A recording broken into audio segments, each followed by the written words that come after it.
And we are live. Welcome, everyone. Hello, everyone. And welcome, Caroline. Welcome, Caroline. Is our guest this morning from Canada. And Dorota is London and I'm Dublin. So there's 3 different countries coming together for a nice morning. A morning chat in Canada and an afternoon chat for us. Yeah. Yeah, and we are going to talk about creativity, art, and mental health. And we are going to get to know Caroline. And today I'm going to have split personality, which Caroline I'm addressing. So yeah, we will be, we all 3, we are very creative beings. So it's a great mixture and team on the screen, isn't it? But people do know a bit about me and a bit about our Rainbow Warrior, but we don't know much about you, Caroline. So do tell us a bit of your story. A bit of my story. I am a mother of 2 children. I have 7 grandchildren. I also do daycare throughout the week. I do creative art, which is behind me. I did write a poem book it's actually for my children. It's my story put into poems. And I started to create a children's book.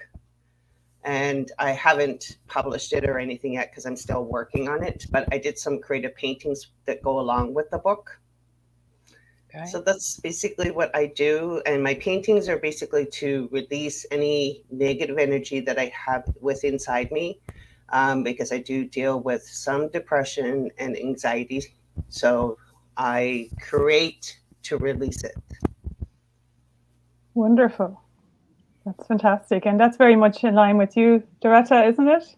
Yes, very much so. I turned into art after a massive mental health breakdown in 2019. I started doing art daily and I haven't stopped till now. And I use without art, I even call it art is my medicine because I need a dose of art every day to function.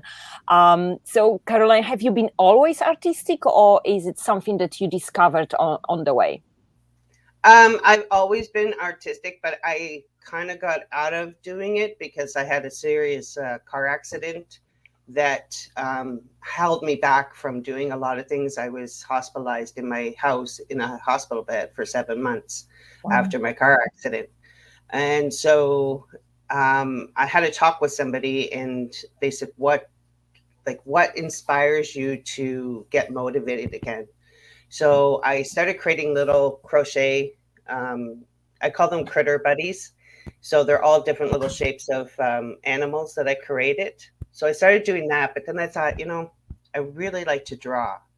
So I started one painting at a time and got back into the motivation of painting again. So it was in 2019, just like Dorothy, that I started creating again in my paintings. And then once I started creating them, I started selling them. Wow. So I was shocked. That's amazing. Wow. Yeah. So I create just amazing how universe aligned that we have similar timeline to turn into art. Wow. Mm-hmm.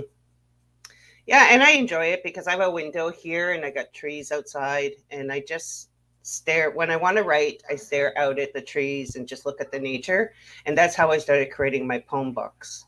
All the stories of my life from when I was young up until just recently. It's in the works of being put together to give a gift to my kids to understand what my life was like, but it's done in words and pictures of me. Like I have one poem, it's called Self-Reflection.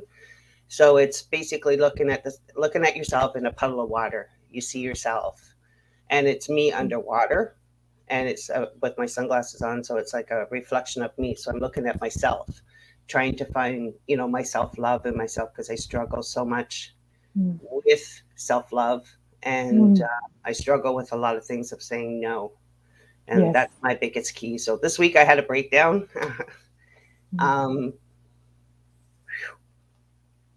It's okay.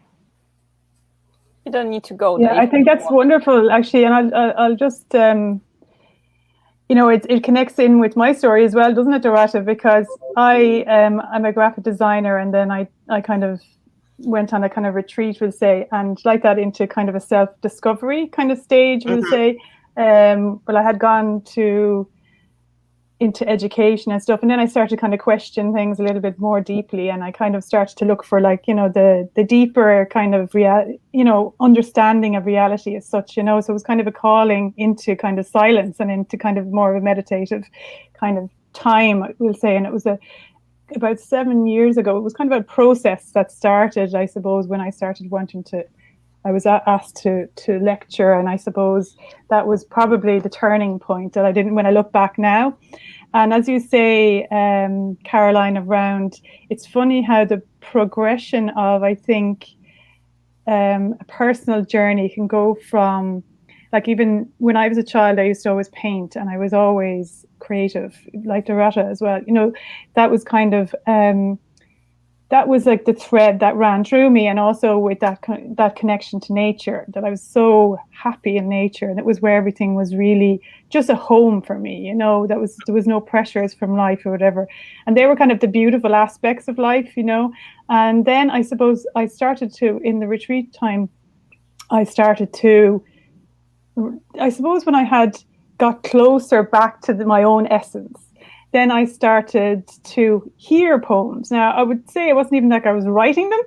They just would come to me, and very differently to, even though I was a professional creative person, we'll say, but I knew there was a completely different feeling to this. It was like it was coming from an intuitive insight as such, and I didn't really know exactly what they were. But like that, I actually saw that I wrote a book called The Rainbow Warrior. It was a children's book, and I illustrated as well. And it was like there was a switch that turned in my head at one point where I thought I can actually paint pictures with words. So it was like as if, that kind of click just went, and I went, wow. And it was unlocked something in me that I just said, oh, I can actually, and it was a sense of freedom that actually really helped me kind of have a new energy in life, because I suppose it's like as if you feel a little bit trapped sometimes in your kind of mundane everyday life, and there's no sense of that expansive freedom. And I think that's what creativity really brings. It brings that kind of the sense of freedom to yourself, and then you can connect into your true nature, and then you're inspired by nature a lot as well, and then you have a kind of a way to express that truth that you have. And I think the more you do that, the more people connect with you, and it becomes like, you become more kind of in harmony with kind of your social environment as well, because you're getting feedback from that, so it's a beautiful kind of transformational space. And what I hear you saying, like this week even, you had a kind of a dip, and that often happens because you are kind of, you're doing that self-work within yourself, and you're going to come up against kind of blockages, we'll say, that need to be moved through, and it's fantastic that you have the painting and the writing as well, because the poetry, I did the children's book first, and then I started the poems, like yourself, and I self-published the poetry book, actually, because it was kind of like that. I kind of had known that there was a reason for me to do it, even though there was a lot of obstacles in my way to do it, but I was like, no, I'm doing it because I feel there's a reason for it. And then it kind of, as it turned out then, as it kind of unfolded, the reasons in my life unfolded, because it was like a self-teaching. So every time I read a poem, it was like I had to live that, I had to embody it, So, I think the process of the art making is actually like as if you're kind of teaching yourself, and you're embodying it, and you're becoming more, true to yourself, So it is a definitely part of that self-love, like you're talking about, you know, I think you're kind of digging, you know, you're trying to dig back to your own kind of essence, and it can be difficult at times as well. But I do think, you know, you get to a stage where it gets easier, you know, so to kind of continue that, you know, and to definitely coming into community is so important. Like Dorothea's talked about as well, when you start to kind of, you know, make those kind of connections with people that are like-minded, that kind of supports you in that journey of you know, kind of finding your voice. So well done for that. You know, it's kind of a hero's journey you're on. Well, we talk about inner child, right? So it's just digging down into the inner child and finding what's inside you that you can release. And that's basically why I wrote the poem book, was to go back into my childhood and release everything that was there, because I had lost my dad, who was the person who I always blame for a lot of things that happened in my life with him. So I wanted to go back and release everything that was there that was holding me back. And that's why I wrote this book, for my kids to understand where my life started to where it is today, you know, and how I've grown from that time to this time. And it's not easy. It's a lot of work to be done. Seen a lot of, you know, therapists and doctors, and, you know, but I had to learn to work on myself. And I get that from actually the girl that I daycare for, she is actually a coach too. So she kind of talks me through when I start feeling that, you know, where I'm getting stressed and I'm getting overwhelmed and anxiety is showing up. She kind of talks me through it to get me to speak. And sometimes it's hard for me to speak through it. Yeah. And this is the point, isn't it? That speaking about things is sometimes very difficult to find words to make yourself understood, because you know, those experiences are very unique to everyone. We feel emotions in different ways. So that is why I find that art is another form of communication in which we are passing those messages through. And words sometimes are too abstract, I would say, for others to understand, mostly if they have no experience whatsoever of similar, you know, emotions. It's very difficult for them to understand. What does it mean that you feel down? What does it mean that you are hurting inside? You know, it's like, you know, very abstract. While picture, I was told that picture can say more than 1,000 words, isn't it? So perhaps that is why creative people do use those forms to support this what they want to say, don't you think? Yes, absolutely. And Karen said that the breakdowns are often actually breakthroughs. And I think that might be Adam. Never branded a mental health breakdown. See it as a mental health breakthrough. Yes. And Karen, again, that she has found poetry a kind of purging at times. Yeah, that's true. Yeah. And Caroline, I actually read that poem that you had written. I don't know whether you'd be comfortable reading it for us. Do you have it there? About reflections. Oh, the self-reflections? Yeah, it was really, really beautiful. I just thought it was stunning. I don't know. It would be lovely if you could read it. Self-reflections. Do you want me to read it now? Yeah. Okay. Please. Self-reflections. Self-reflections is a gateway to freedom. Life is the only reflection that we allow ourselves to see. As I walk along the edge of the water, I see my reflection looking up at me. Who are you looking at, reflection? You, the beauty of your reflection. Let your beauty reflect through your body and mind. Find the beauty in yourself to love. Be what you do. Don't be afraid of your reflection. It is the growth we see in ourselves. Our reflection is new beginnings of self-love. Wow, that is absolutely beautiful. It really is. It's absolutely gorgeous. Because like that, you know, that's what the bravery is you have to look in the mirror at ourselves. And I suppose a lot of the time, you know, this kind of busyness of life and the noise of life is a distraction, isn't it? And what's really, you know, to start the healing journey is to kind of sit still and to start to kind of look within.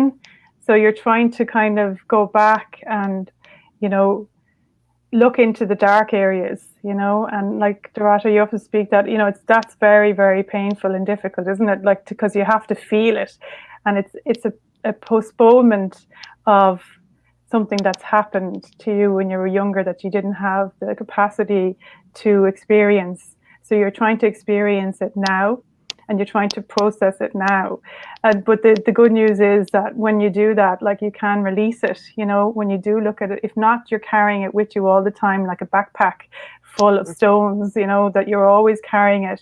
And it clouds your kind of, it clouds your connection to life, because you're not, you don't have that part of yourself available. And then you don't, like you said, the self-love, you can't see your own beauty, you know. You know, well, the reason for that is that we perceive ourselves from inside. We hear ourselves. Why your voice, when you hear it recorded, surprises you, and it's like, oh my God, this is how I sound, because we experience our being from inside, right? We hear ourselves from inside. We have the perception of ourselves from inside, and the best depiction of that kind of not recognizing ourselves or not looking at ourselves properly, or even I would go to the extent saying seeing ourselves so often that we forget how we look, is when, for example, you drastically change your hairstyle. And you will find yourself that you can pass through things that give you a reflection and not be startled or whatever. But when you suddenly change your hairstyle and you pass through something that gives you your reflections, like, who's that? Isn't it? And only then, you know, you oh my God, yeah, I changed my hair. Yes, that's me. Because we are so used to seeing our reflection in impossible places that we no longer look at it properly. We don't notice it. And it's so influenced by our emotions. My thing is like, just as what Caroline said there, talking about the voices and knowing what's there, is one of the other poems I wrote is The Sound of Voices. Oh, could you read that? Sorry, I just love to hear the spoken poem, you know, because poems are audio, you know, they're oral art, you know. Yeah. The Sound of Voices. Hello, old voices. I have come to talk to you again because the memory is softly creeping up. Left its weeds while I was sleeping, and the vision that was tangling in my brain. It still remains a memory within the sound of the voices in my head. I'm in my restless dreams. I talk alone. Near the darkness in the room, when my eyes saw the flash of the red light, and touched by the sound of voices, but my words are here to teach me. I hear the voices echo off the walls of silence. I take my arms and wrap them around me in silence. That is beautiful. And really, these are things, and why I say this poem book is so close to my heart is these are stories from what happened with my father. So that's why I take the silence of the voices and wrap my arms around me, because now I can say I'm safe, I'm free, and I'm at peace. And when he passed away, I did get a swallow bird on my arm. I don't know if you can see it. It's kind of hard, but it's a swallow bird, and underneath it, it says peace. Whereas I'm able to now swallow the pain, the anger. I still have trust issues, but I'm able to release some of the pain that I've been carrying for, 50 something years. Wow. So these poses are, like I said, are coming from my childhood and I had a meditation call that actually brought me to writing this book. So there's 25 different poems, and they all have different meanings of my life. And that's why I wanted to give it to my children, to get them to understand who I was being at that time to who I am being now. Well, Caroline, I think actually, would you think of publishing that?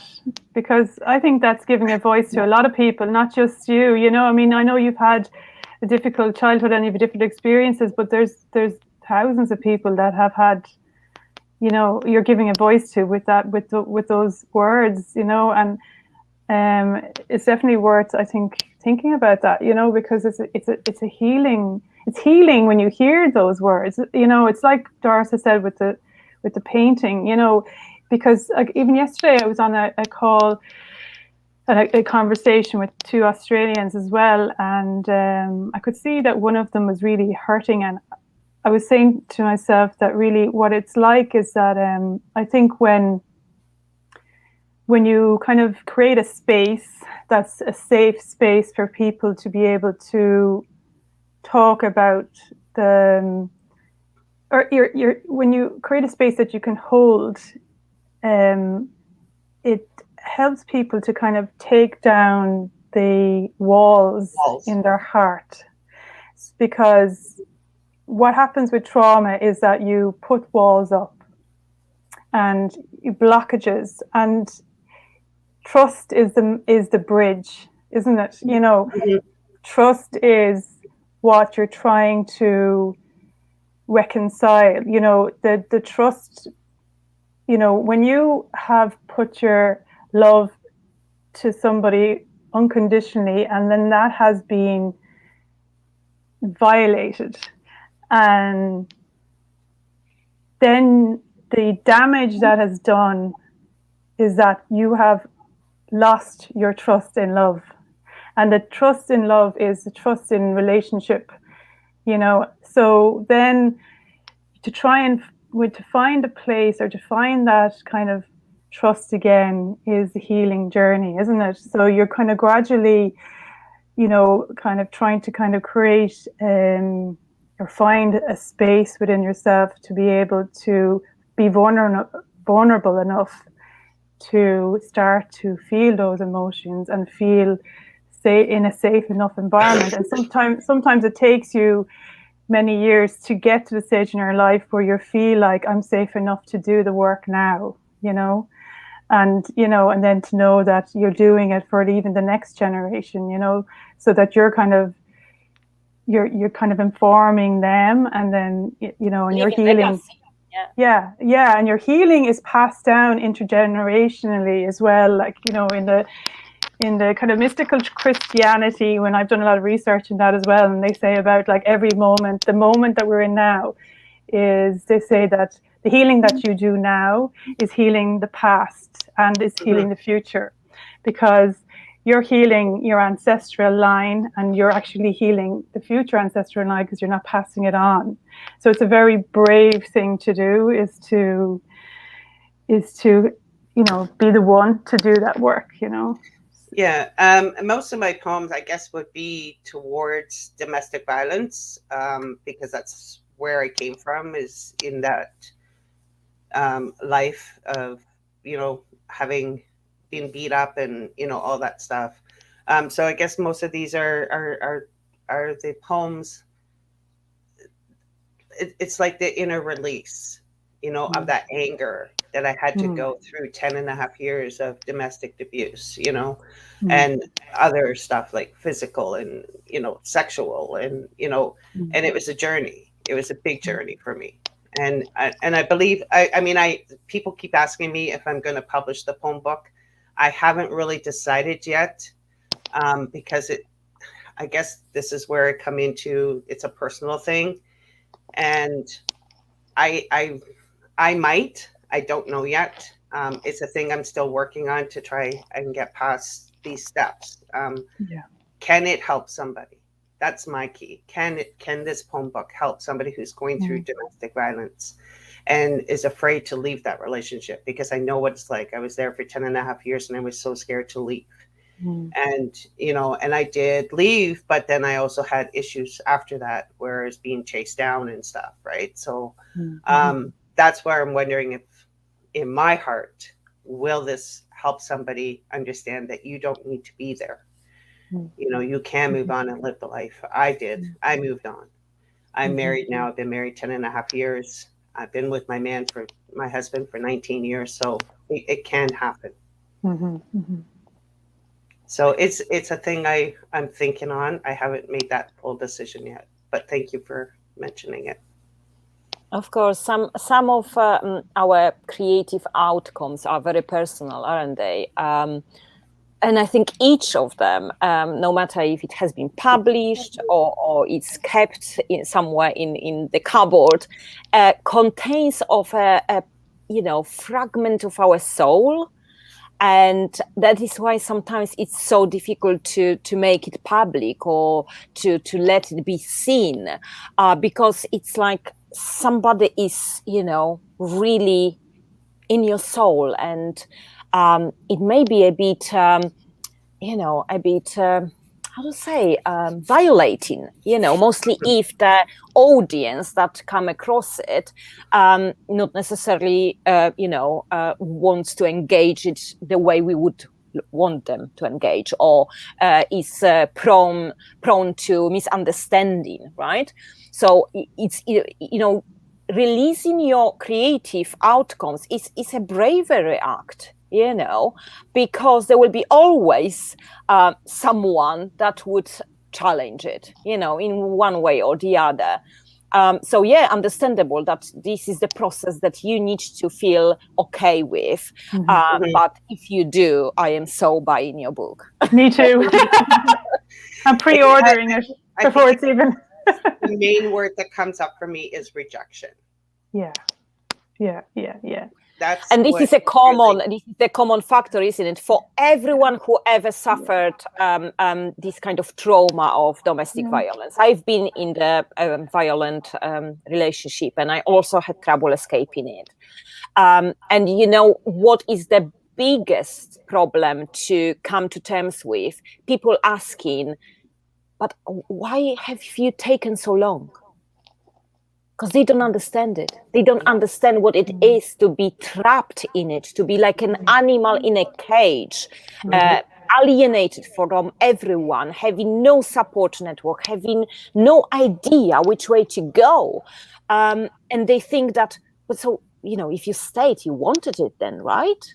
This is what I was faced with, and that is why it's so difficult to share those experiences. I share more about my mental health problems than domestic violence and domestic abuse that I went through, because I feel judged, I feel blamed, and I don't find it fair, because victims are always in some way put in the spotlight and invigilated. Why did you stay so long? Why did you do that?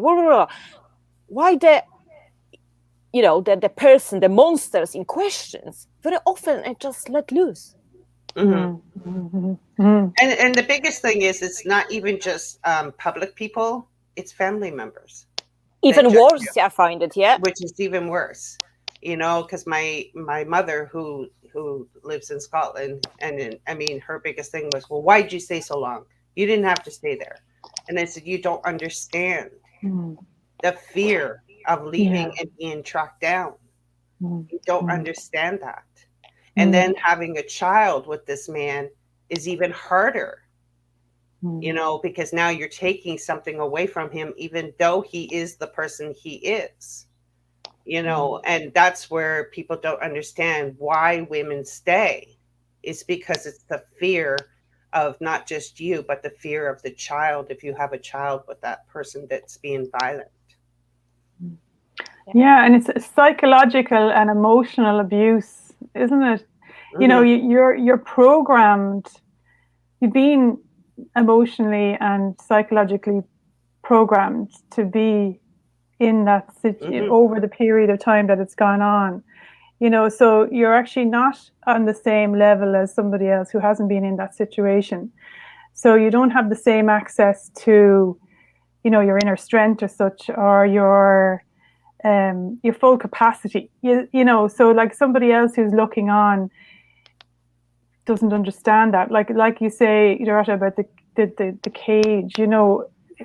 Often like it's that people are in a cage, but the door is open and still they're not walking out of it because the fear is that it's kind of like institutionalized abuse. Like, isn't it, it's like even in Ireland, with the mother and baby homes and stuff like that, that people are so deep into it that they didn't realize that they had they had no sense of themselves. So it was kind of like an inner prison. They put themselves into this prison, so you don't have access like everybody else has. So, just leave. That's not understanding the complexity of the abuse, isn't it? Mm-hmm. But also too is finding a place to go. There's not always services out there that can take you in, and that was in my time. I had to go out and be a single mother with 2 children, so I had no help because my family didn't live here. I hadn't been in contact with family because I grew up in the Children's Aid Society. So I was on my own since 18. So I've had to have that journey of finding my way and being safe, and so when I finally did leave him, he actually ended up going to jail because he just wouldn't leave me and my kids alone. And from that time on, I lived on my own. I worked 2 jobs. I went to school. I bettered myself that way. And my kids now today are happy. They both have careers now. They have a family now, and I'm able to have that relationship with them with an understanding of why I'm not with their dad. And that's why this home book was created, was to give them that understanding that when you get into violence or any type of relationship that's abusive, it does not work. Mm-hmm. Mm-hmm. It does not work. You need to remove yourself from it, and so my daughter has been married for 7.5 years now, and she's got a beautiful relationship, 2 beautiful children, and she's never faced any domestic violence or anything like that because she's seen what I went through, and she understands that is not tolerable, and my son the same. He's gone down a path, where he's made choices in his life, and I said to him, those choices are your choices. They're not my choices. I didn't make those choices. You did. So that's what life comes down to when you go into relationships like this or any type of abuse. It becomes a choice now, whether you stay or you go. Indeed. However, any abusive relationship may not look as such from distance. That there is a wonderful book that helped me on my recovery journey called Why Charming Men Are Dangerous Lovers. Because in my situation, I wasn't believed what's happening behind the closed doors because my partner, husband then, was such a charming man, singing praises about me, and everybody thought that I am a princess, put on the pillow and carried, here and there, and at some point the problem is that abusers, they know how to, like Karen said, how to make you hollow. Mm-hmm. So there is nothing of you, there is just flesh. And very often very little of this flesh because you forget to eat, you are too frightened to do stuff, so you don't look after yourself. Mm-hmm. And then when you are hollow, you there is no means, there is no weapon, there is no strength to find a way out. There is no you. Mm-hmm. It took me years to become who I am now, that the first few years I was just a shadow of the person. And like you, I had 2 children. There were, issues with, injections and you name it. And no food on the table and stuff like that. And people don't see it. They only see the facade that is built around it, right? And they don't even want to know. This is what I find. They don't want to know. And that is why we victims of domestic violence keep so much secret. 80% of what happened to me, nobody knows. Yeah. because people can't even so why? And they ask you questions that are like, just leave me alone. Don't look for blame here. If you have anybody to blame, go to that abuser, blame him and ask him why. So I think that society makes us so, unsure about how much we can speak about abuse. Because I don't think that society wants to hear, society, and it's also the blame aspect, because that neighbor there, why didn't he do anything? That friend that had suspicions, why didn't you do anything? So I think they are afraid that they will inflict some self-blame if they knew. So they like us to keep it, under the carpet. Silent. Yeah. Yeah. It's absolutely true. Yeah. So that is even more important that, survivors and warriors who survived the battle of abuse of any kind, speak up and just, reassure others who are not able yet. Because like yourself, it took me years to escape that relationship. The toxins just I was submerged in toxins and I had no self-worth whatsoever. So, there are women out there who are those shadows of themselves because of the abuse. But the light on the horizon for them are people like us, Caroline, who escaped, who built another life, despite all the odds, despite all the demons that still haunt us. And I'm sure you can confirm that. We are going on. There are still demons that show up for me, even in my marriage now, because it brings me back to certain things that trigger, and that's the thing, is the things that trigger you, that bring you back to that space. And you have to work on getting back out of that space to continue with somebody new, which is difficult. I mean, you always go back to some of the things that had occurred in a previous relationship from the domestic abuse that will maybe words that show up and you're kind of going, oh, wait a minute, and then you have to think about that and say, no, that was then, this is now, let me move forward, and I still, like I said, I have built walls around me, I have my little cave around me where I have to flick out one brick at a time to try and bring me to that space that, no, I'm not there, I'm here. So and this reminds me the reality checks that are used with by people who live with schizophrenia in particular, and this is exactly what survivors of domestic violence do when the triggers occur. Like, where am I? Is that person safe? Am I safe? Are children safe? Is that person able to do it? Did they give me any connotation that they are able to do the same thing? It's like, no. So yes, I'm safe because it's different environment, different person, and that person does not pose the threat.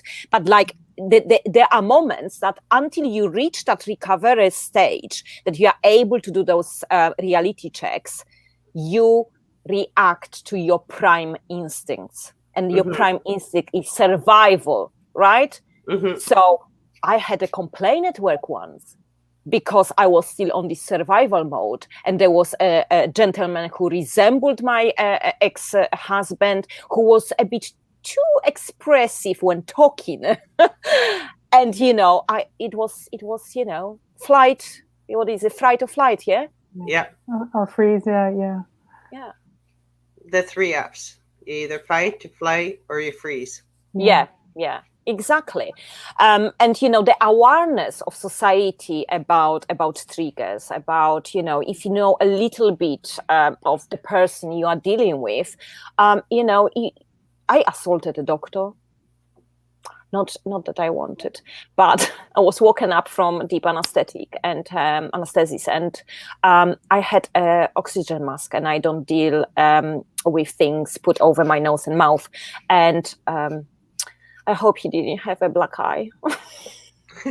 But again, because I couldn't do my reality checks because I'm woken up from anesthesia, so I don't know where I am. I'm confused and I feel suffocating, right? So the first thing I did, I just punched. Mhm. So it will happen. Recovery, like Karen said at some point here, that going, where was it? Complex PTSD healing journey is a lifelong journey. It never ends. To the end of our lives, we are having those ups and downs and triggers and a kind of good circumstances where everything goes fine. And sometimes we react oddly, like I did. But this is PTSD talking, isn't it? Mhm.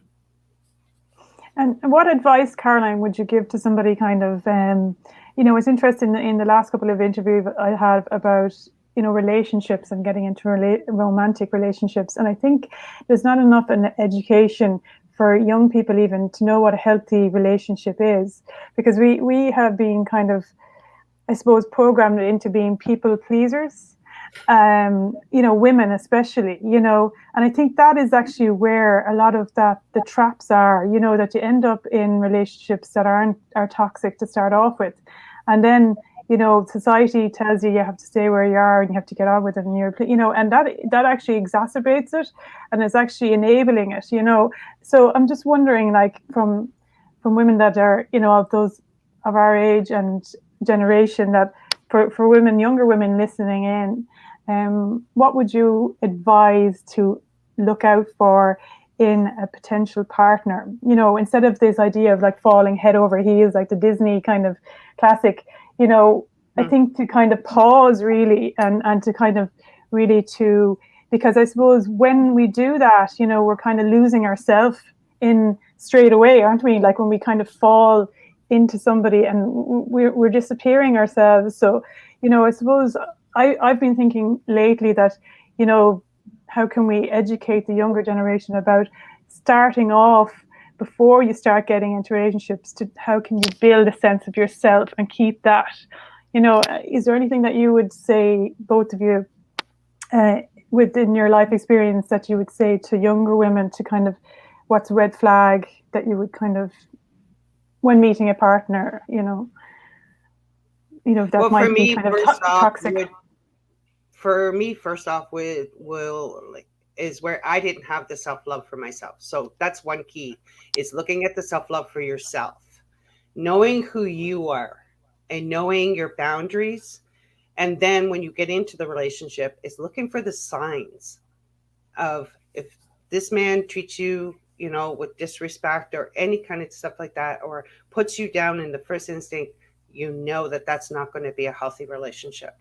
That's when you have to pull yourself away from that and say, you know what, I can't be here because I know who I am. And that's where I didn't have that. I didn't have that self-esteem in myself to say who I was.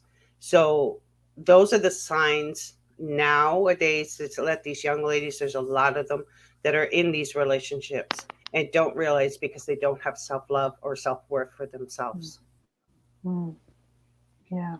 Yeah, I couldn't agree more. Yes, that is why it's so important to build resilient and smart young beings who understand themselves and value themselves, because this is the core. If you don't have self-worth, you are, first of all, attracting those predators who want to damage you, who want to feed on you in whatever sense.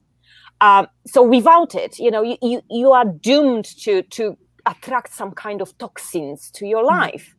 So that I couldn't agree more.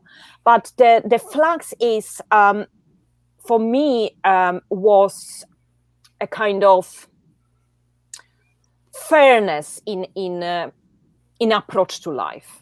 It's like, if there is something that your partner seems to be entitled to while you seem to be asking for, something is wrong there. Okay? Because we do, we are not properties of our partners, and the same, the partner is not our property. Why would you seek permission to go to the cinema, to do that, it's like, if you feel like seeking permission and approval of your actions, decisions, and next moves, something is wrong. Okay. Don't get me wrong from the perspective that you don't need to negotiate and talk, but if it doesn't happen in partnership, if there is the slightest sense of power over you from your partner, there is something wrong. Yeah. The key is communication. Yeah, definitely. Yeah. And fear. If you sense a fear, a slight kind of, sensations that, oh my God, how will he react? What would he say? There is something wrong. Because you shouldn't be afraid of your partner. Your partner should be the person that you run to say the worst and the best things that happen in your life, right? Your partner should not judge. You should openly go to your partner and supposed to be a friend, Not scared of your friends, are you? You just, pick up the phone and call your best mate and say, oh my God, this happened. So if you don't treat your partner, you can't treat your partner on the same kind of ground, something is definitely wrong. Mm-hmm. It's funny, actually, because what you're saying there is I'm hearing you say that, you feel you need to feel safe. And what I'm also thinking of connecting that to, your childhood experiences, and how that flavors your later relationships in your romantic. So if you were in an environment as a child that didn't feel safe, then that kind of feeling is what's natural to you. So, are you going to pick a partner then that makes you feel that same feeling? But the healing then is in realizing then that you weren't safe as a child. So the inner healing is the inner child then, isn't it? Because that was natural to you. And it's to kind of, then it's kind of to read the education is so important then as well, isn't it? To kind of, you have to re-educate somebody who never knew safety. Yeah. And also too, I don't know if you guys know the song Looking for Love in All the Wrong Places. Oh yes, exactly. Because you know what? We are, animals in some sense, and animals are very prone to patterns, right? So this what happens, you subconsciously go for this that is familiar and follow the same pattern. Yeah. That is why to break the cycle, we are saying it's so difficult.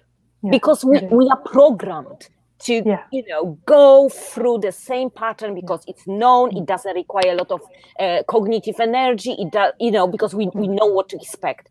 Yeah. So that is why we are very often, if we once loved from the wrong place or found the love in the wrong place, we are very likely to look for another love in the wrong place. The wrong place. Yeah.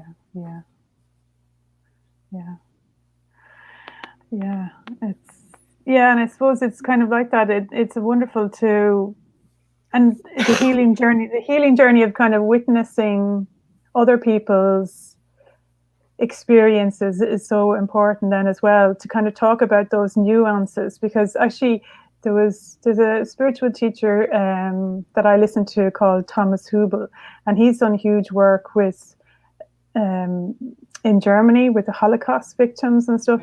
And I was just thinking about this morning because I was thinking of social distancing, and then what we're trying to do is connect and listen to people's stories. So what we're kind of doing in this conversation is social witnessing. And then I actually I said, where did I hear that somewhere before? And I looked, and it was actually, that's the program that he's doing. It's a global social witnessing. So what we're trying to do, and then there's lots of different people and groups and communities that are starting to do this, where they're creating that safe space to be witnesses. And a witness is always kind of bringing a loving presence, because as children, that's what we want. We just want to be witnessed, to be looked at, and not, just to be seen and to be heard. And when we haven't had that as children, and it's amazing that all of these kind of, this one and just many more, summits and, globally people are doing this all over the world, that, they're starting to open this social witnessing kind of spaces that kind of are healing. And the healing happens when we listen to you, and we can listen to each other, and we hear that, and we want to understand. And it's fantastic, and it's a very brave thing to do, for both of you to talk so honestly about your journeys, because it's kind of, I don't know how you both feel about it. Now, do you feel a bit more of a release while you're talking about it, or do you feel it kind of helping you even? I think that talking and and sharing the story is a part of healing process. Mm-hmm. It's not easy to talk about those things because of all the things that we mentioned so far: stigma, judgment, bias, and whatsoever. But it's I don't think that we can work on trauma without acknowledging what has happened. And however difficult it is, this is part of healing. Mm-hmm. Well, the easy thing for me to talk about it now is years ago, I used to cry every time I tried to tell my story. Yeah. Okay. And I've got past that part of my life where I don't cry now to tell my story on what has happened in my life, whereas before it was very emotional to try and talk about. It wasn't the easiest thing to put out there in public. I did go to a program for personal development to release that suitcase that was sitting on my shoulders, where I had to call all these people and tell them how I felt and what they did to me, and one of the ones was to call my father. Wow. And my father has never owned up to anything in his life until the day he died. And he said to me, "I knew you were smart, Caroline. I'm sorry. I love you." And then he was gone.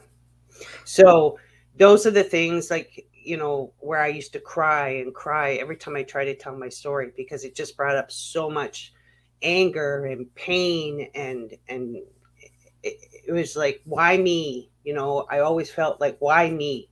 And now I can actually tell my story without having a flow of tears. And one of my poems is Teardrops. And it's about the flow coming from that pain, staring out at the window, saying to myself, why me? Why did this happen to me? And again, when we talk about the trauma, when it goes from your home life to your relationship to relationship to relationship, because that's a pattern that I've known all my life, until I finally said, you know what, I am done with this. I'm going to break this cycle. I am not going to live where a man is going to beat me or treat me with disrespect, because I know who I am. And I had to grow that self-worth in myself. And that's why I'm still working on that self-love for myself. So these are the things that people need to know when you're a woman or a man going through it too, because there is men that go through trauma with women, right? Yeah. So you have to know your values. You have to know your boundaries. You have to know your self-worth in yourself. So to get to this point right now where I can tell my story now without tears, knows that I am healing within the inside of me, where I can express my story to people now. And I just wanted to leave you guys, because I know we're cutting it short. I'm going to read this one poem to you, and it's called Dream in a Box. And it says, when I close my eyes, I can remember every dream in that box.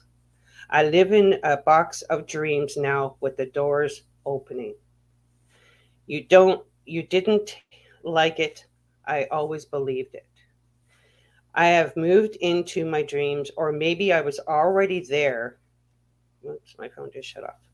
I was already there and didn't see it as my eyes were closed. Where are my dreams now? They are still wrapped up in that box. I am now unwrapping one dream at a time from that box, and then allowing each dream to surface from that box. If you believe in yourself, your dreams will come true. That's wonderful. Absolutely beautiful. Yeah. So it's a little white box, and you just open it up, and I release one little dream at a time. So my dream was to write this book, to do the children's book, and they're slowly coming. So they were all wrapped up in this tiny, tiny little box. And I actually have the box. I don't know where it is right at the moment, but I do have this little white box. And literal box that you keep it in, yeah? Yeah. So that's where that poem came from. It's a tiny little box where all my dreams from when I was a child, wanted to be a hairdresser. I did that. But then I had back surgery, so I couldn't do hairdressing anymore. I do it part-time, just, little bits here and there. But those were the dreams. I always wanted to be a hairdresser when I was a child. I went to school as a single mom, worked 2 jobs, and went to school and got my license for hairdressing. So dreams can come true if you believe in yourself. Self-belief is so important. Yeah. It's amazing, isn't it, that oh my God, I feel a bit emotional, being honest, because I didn't know that there is that theme that we will touch, and talking about domestic abuse is one of the triggers for domestic abuse victims, and I had no idea that you shared that you are going to share that story. So I'm a bit taken by surprise. But this it's so similar that that the abusive relationship closed you in a kind of bubble that disabled every kind of talent of yours, every ability, every skill.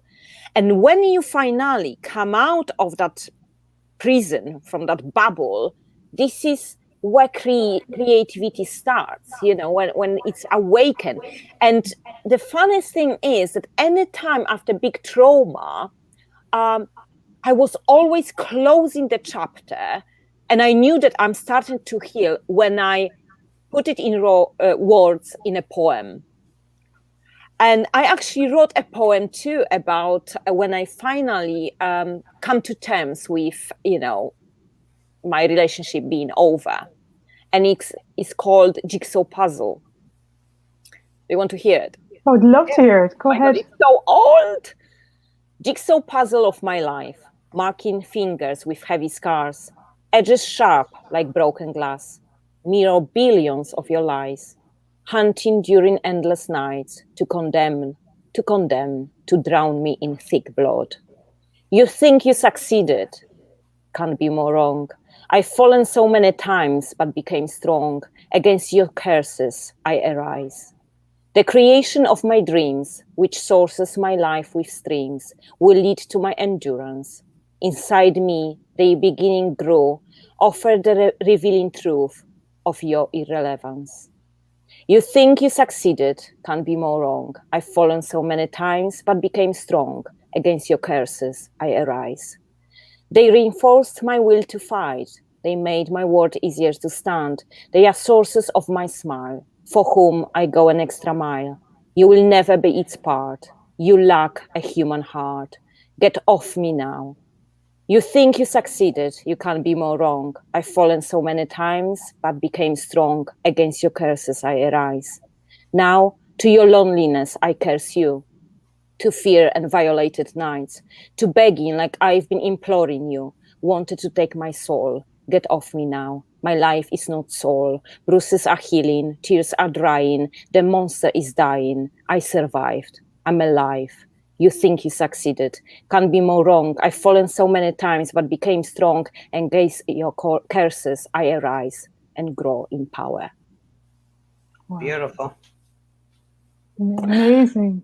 Yeah, so this is how we creatives start another chapter, by taking it out creatively. And I am so praying, Caroline, that you will someday and one day and soon decide to publish those books, and that I will be able to read, because I know it will resonate with me, and not only me, at so many levels, and it will be part of the healing as well for me and others who may need it. Absolutely. And Caroline, if you ever need help publishing the book, I'm very happy to help you publish it on Amazon, because myself and Dorothy both self-published, or if you need any guidance with putting it together or anything, our support is here for you, and please stay connected. And we'd love to know, is there anywhere that you do have a website for your artwork, or how can people view your beautiful work I have and your book? a Facebook group that I created where all my artwork is. I'll tell you the name of it in 1 second.